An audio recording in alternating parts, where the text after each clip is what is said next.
I only came to a realistic appreciation of the caveat, conditions permitting, at the ripe old age of 62 years. I was, at that moment, sitting in a French bistro sipping iced coffee, catty corner from Carnegie Hall.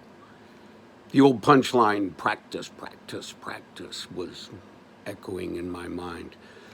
I've played Carnegie Hall in at least 9 of the theaters called Broadway, and there was an awful lot of practice involved. But there was one requirement even more overriding than the discipline of repetition: endurance. Walk in like you own the place.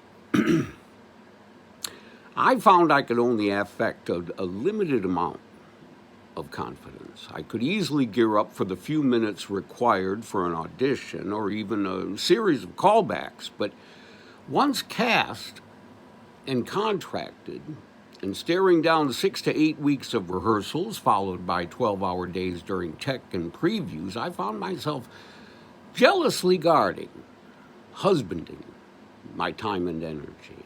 Confidence in circumstances like I've just described could not be found. I relied upon an entirely different part of my psyche: faith. Somewhere along my way, I'd come to believe I could survive anything. Keep putting one foot in front of the other, complaining about circumstance accomplishes nothing. Weigh the options in front and continue in the certitude that I will find my way to the other side of even this. My faith in myself is not without foundation, I assure you. I have been tested. My comprehensive examinations began when I was of the age 14 months, somewhere just a little after that. Some years ago, a woman successfully sued McDonald's for having been served coffee too hot. The woman had spilt the coffee, scalding herself, and she and her attorney convinced a jury that McDonald's and their deep pockets should be held accountable for her clumsiness. A McDonald's employee had served hot coffee too hot and had neglected to caution the complainant. 2 months after my first birthday, I was doused in hot chocolate. My scalding was dire enough to require isolation in the burn unit of Mount Carmel Mercy Hospital. For the first few days of the week I was told I spent there, my mother wasn't allowed to break my isolation. My feeding could only be done by a medical professional. Mom was the one who had served the hot chocolate too hot. I was too young to have any idea that I should have engaged an attorney, and Mom's pockets at the time had no depth at all. I was told what had happened. Mom said that she had left the chocolatey milk on the stove too long.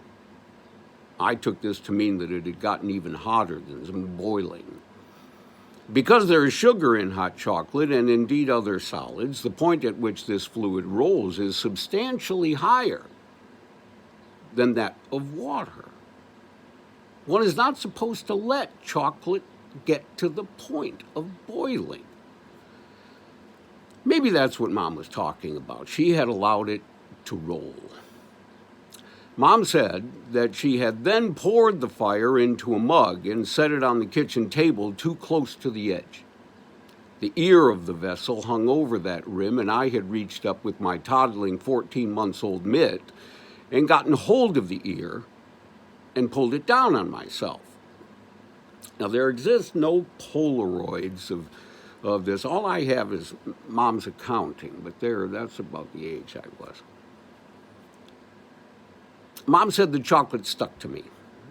She tried to wipe it off with a cold cloth as quickly as she could, but when she did, my skin came away with the glue. I had been napalmed. A forensic pathologist might have wondered how the scalding had only occurred on my lips and down my neck to my chest. If I had pulled it down from the table above, it would have likely covered my eyes and nose as well. No wonder Mom never wanted to talk about it. Revisiting her carefully crafted lie was just too much for her to bear. Well, that's in the past, Joey. Don't bring that up. I don't like to think about that. I've prayed about it, and God has forgiven me, so don't you go dredging it up again. Your scar is reminder enough. Let's think of happier things, like how Jesus died for our sins.